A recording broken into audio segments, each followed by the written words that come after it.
यह बात सत्य है कि इंसान की तकदीर उसके अपने हाथ में होती है। मेहनत से इंसान अपनी तकदीर को बदल सकता है, चाहे उसके नसीब में कुछ भी लिखा हो। आज की यह कहानी न केवल बेहद मजेदार है बल्कि अत्यंत शिक्षाप्रद भी है। अतः आपसे निवेदन है कि इस कहानी को अंत तक सुने। इसमें आपके कुछ ही मिनट लगेंगे, पर इसका सबक जिंदगी भर आपके साथ रहेगा। ऐसा माना जाता है कि जो लोग कथाओं को बीच में छोड़ देते हैं वे पाप की भागीदारी बनते हैं। आशा है कि आप इस कहानी को ध्यानपूर्वक सुनेंगे। तो चलिए कहानी शुरू करते हैं। भानु का जन्म एक ऐसे घर में हुआ जहां खुशियां शायद ही कभी थीं। उसके माता पिता की मृत्यु उसे बचपन में ही अकेला छोड़ गई। गांव के गलियारों में जहां बच्चे खेलते खेलते अपना दिन बिताते थे, भानु अपने दर्द और उदासी में डूबा रहता था। उसके पास न तो कोई घर था न ही कोई सहारा। गांव के लोग उसे अक्सर ताने मारते और बड़े उसे बेकार समझते, लेकिन भानु के दिल में एक अटूट उम्मीद की लौ जलती थी, एक ऐसी आशा कि एक दिन उसकी मेहनत रंग लाएगी। हर शाम जब गांव के पुराने शिव मंदिर के बाहर ठंडी हवा चलती, भानु वहीं अकेले सोता। वह तारों की ओर देखता और मन में सोचता, क्या मेरी जिंदगी में कभी उजाला आएगा? क्या भगवान मेरी भी सुनेंगे? उन रातों में उसकी आंखों में आंसू छलक जाते, पर वह हार मानने वाला नहीं था। उसके दिल में यह विश्वास था कि मुश्किलें चाहे जितनी भी हों, मेहनत और ईमानदारी के साथ आगे बढ़ने वाला इंसान आखिरकार सफलता की ओर अग्रसर होता है। गांव की कठोरता और निराशाजनक माहौल ने भानु के अंदर की उम्मीद को और भी प्रबल कर दिया। दिन भर छोटे मोटे काम, खेत में पानी देना, लकड़ियां काटना, भैंस चराना में बीते क्षण उसकी जीभ पर दर्द भरी यादें छोड़ गए। कभी कभी उसे 2 रोटी या पुराने कपड़ों के बदले में काम करना पड़ता और वह सोचता कि यह हालात कब बदलेंगे। गांव के तानों, बच्चों की चिढ़ और बड़ों के ताने से तंग आकर एक दिन भानु ने ठान लिया कि उसे इस जगह से बाहर निकलना होगा। उसे समझ आ गया था कि अगर वह इसी गांव में ही रहेगा तो उसकी किस्मत कभी नहीं बदलेगी। उस रात बिना किसी पीछे मुड़ने के भानु ने अपने भीतर एक संकल्प लिया, अगर मुझे अपनी तकदीर बदलनी है तो मुझे उस अज्ञात दुनिया की ओर बढ़ना होगा जहां नए अवसर छुपे हों। गांव के छोटे रेलवे स्टेशन पर पहुंचते ही भानु के दिल में एक अजीब सी हलचल होने लगी। उसके पास जेब में एक पैसा भी नहीं था, पर उसके दिल में बड़े बड़े सपने जगमगा रहे थे। उसने देखा कि स्टेशन पर मालगाड़ियों का हल्ला, लोगों का आना जाना और ट्रेन की गूंज में एक नई दुनिया बस रही है। उसने बिना किसी हिचकिचाहट के एक मालगाड़ी में चुपके से कदम रख लिया। ट्रेन की खिड़की से बाहर झांकते ही भानु की आंखों में नई दुनिया की चमक उभर आई। पहली बार शहर की चमक दमक, ऊंची ऊंची इमारतें और भीड़ भाड़ का नजारा देखकर उसके मन में उत्साह भी हुआ, पर साथ ही डर भी समा गया। उसे समझ नहीं आ रहा था कि यह दुनिया कैसे काम करती है, कहां से कहां निकलती है।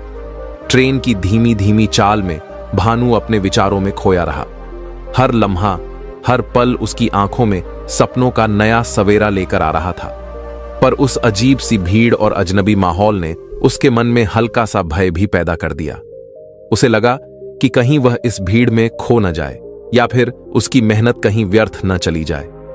वह इस भीड़ में अकेला सा महसूस करने लगा। उसके दिल में एक अजीब सी बेचैनी थी। एक ओर भूख की ललकार थी तो दूसरी ओर अनजान शहर की भीड़ ने उसे घबराहट में डाल दिया था। कुछ ही देर बाद भूख से तड़पते हुए भानु स्टेशन के एक कोने में बैठ गया।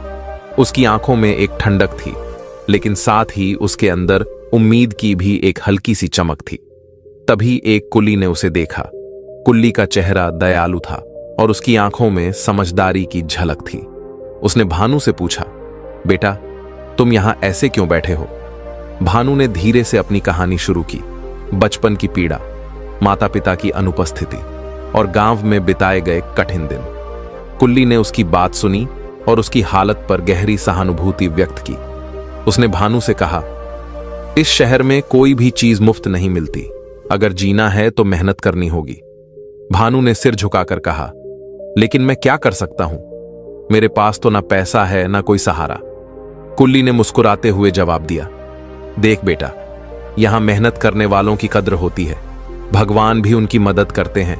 जो खुद अपनी मदद करते हैं। इस बात ने भानु के दिल में एक नई उम्मीद जगा दी। अगले दिन से भानु ने कुल्ली का काम करना शुरू कर दिया। वह यात्रियों का सामान उठाने, बैग्स संभालने और छोटे छोटे कामों से अपना पहला रोजगार अर्जित करने लगा। दिन भर की मेहनत में उसे थकान होती, पर उसकी आंखों में हमेशा उस अटूट उम्मीद की चमक रहती। हर दिन वह ट्रेन स्टेशन पर सबसे पहले पहुंचता और अपने कंधों पर सामान उठाकर मेहनत करता। धीरे धीरे स्टेशन के अन्य कुल्ली और कर्मचारी भी उसकी मेहनत और ईमानदारी की सराहना करने लगे। भानु का संकल्प और उसकी मेहनत ने उसे एक नई पहचान देनी शुरू कर दी थी। कुछ हफ्तों बाद एक दिन एक व्यापारी स्टेशन पर उतरा। वह व्यापारी सफेद धोती कुर्ता पहनकर बेहद सजी सजाई दिखाई दे रहे थे और उनके चेहरे पर गंभीरता और सादगी थी। उनका नाम गोविंद नारायण था। भानु ने उत्साह से व्यापारी के पास जाकर कहा, साहब, क्या मैं आपका सामान उठाने में मदद कर सकता हूं? गोविंद नारायण ने भानु की ओर देखा और मुस्कुराए। तुम अभी भी नन्हे हो, यह काम क्यों करते हो? तुम्हारी उम्र तो खेलने कूदने की है। भानु ने हिचकते हुए अपनी कहानी सुनाई, अनाथी, संघर्ष और उस अटूट संकल्प की बात कि वह अपनी जिंदगी बदलना चाहता है। कहानी में एक गहरी सच्चाई थी जिसने गोविंद नारायण को प्रभावित कर दिया। उन्होंने कहा, तुम्हारी मेहनत और ईमानदारी काबिले तारीफ है। मेरे पास कपड़ों का एक छोटा गोदाम है। अगर तुम मेरे साथ काम करना चाहो तो आओ, मैं तुम्हें अच्छा काम और रहने की जगह दूंगा। इस अवसर ने भानु की जिंदगी में एक नई दिशा खोल दी। गोविंद नारायण की मदद से भानु ने गोदाम में काम करना शुरू किया। वहां उसे कपड़ों की पैकिंग, गिनती और ग्राहकों से बातचीत जैसी कई नई चीजें सीखने को मिली। धीरे धीरे भानु ने गोदाम के हर काम में महारत हासिल कर ली और उसकी मेहनत की बदौलत उसकी पहचान और भी मजबूत होती गई। समय के साथ भानु ने अपनी क्षमताओं में इतनी महारत हासिल कर ली कि वह गोदाम के अधिकांश काम अकेले संभाल सकता था। उसकी उम्र जब 25 साल हो गई, तब उसके अंदर एक अटूट आत्मविश्वास और नई ऊर्जा भर गई थी। गोविंद नारायण, जो अब 60 साल के हो गए थे, ने भानु को बुलाकर कहा, बेटा, अब तुम इतना निपुण हो गए हो कि तुम्हें अपना खुद का व्यापार शुरू करना चाहिए। मैं तुम्हारी मदद करूंगा। इस प्रस्ताव से भानु के मन में एक नई उमंग जागी। उसने गोविंद नारायण की सहायता से एक छोटी कपड़ों की दुकान खोली। वह दुकान एक साधारण गली में स्थित थी, लेकिन भानु ने अपनी मेहनत और ईमानदारी से उसे चलाना शुरू किया।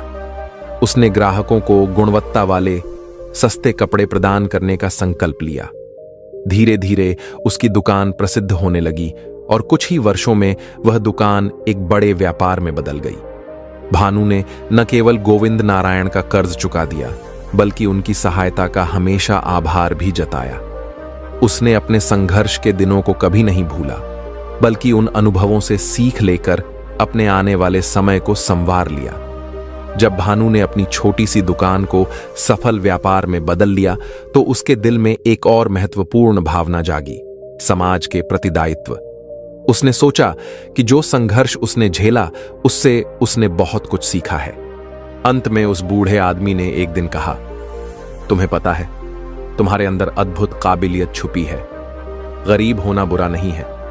असली समस्या यह है कि जब तुम आगे बढ़ने की कोशिश नहीं करते, जब तुम सच्चे दिल से प्रयास करते हो, तो भगवान स्वयं तुम्हारी मदद करते हैं और तुम्हारी जिंदगी बदल जाती है। इसलिए कभी मेहनत से पीछे मत हटो और न ही संघर्ष से डरो। जब तक तुम्हारे हाथ में है, मेहनत जारी रखो। अगर तुम लगातार प्रयास करते रहोगे तो किस्मत भी तुम्हारे पीछे पीछे भाग आएगी। हालात चाहे जैसे भी हों, तुम्हें कभी हार माननी नहीं चाहिए। अपने बुरे वक्त को याद रखो और जिंदगी में निरंतर आगे बढ़ते चलो। भानु के संघर्ष ने उसे सिखाया कि जीवन में हार जीत से कहीं ज्यादा महत्वपूर्ण है उठना और फिर से प्रयास करना। उसने अपने भीतर की उन भावनाओं को पहचाना जो उसे लगातार आगे बढ़ने के लिए प्रेरित करती थीं। वह जानता था कि अगर उसकी मेहनत, एकाग्रता और संघर्ष का संगम कायम रहेगा, तो कोई भी बाधा उसे रोक नहीं सकती। भानु की कहानी हमें यह सिखाती है कि जीवन में कठिनाइयां कितनी भी हों, अगर हम अपने अंदर की मेहनत, उम्मीद और संघर्ष को बनाए रखें, तो हम अपने सपनों को साकार कर सकते हैं। शहर में पहली बार कदम रखते हुए जब भानु ने ट्रेन की खिड़की से बाहर झांका और नई दुनिया को देखा तो उसके मन में डर और आशंका थी। पर धीरे धीरे उसने उस अजनबी शहर को अपने लिए एक अवसर के रूप में देखना शुरू कर दिया। हर मोड़ पर हर चुनौती ने उसे कुछ नया सिखाया। कैसे डरो, कैसे उठो, कैसे फिर से प्रयास करो। उसने सीखा कि असली शक्ति उस संघर्ष में निहित है जो हमें हमारी सीमाओं से परे ले जाती है। उस दिन जब उसने गोदाम में काम करना शुरू किया, उसके जीवन में एक नई ऊर्जा का संचार हुआ। उसने महसूस किया कि मेहनत से भरा हुआ दिल ही हर कठिनाई को मात दे सकता है। और फिर जब उसने अपना खुद का व्यापार शुरू किया तो भानु ने न केवल अपने लिए बल्कि अपने समाज के लिए भी एक मिसाल कायम की। उसकी कहानी यह प्रमाणित करती है कि जब हम अपने सपनों के प्रति सजग और ईमानदार होते हैं तो कोई भी बाधा हमें रोक नहीं सकती।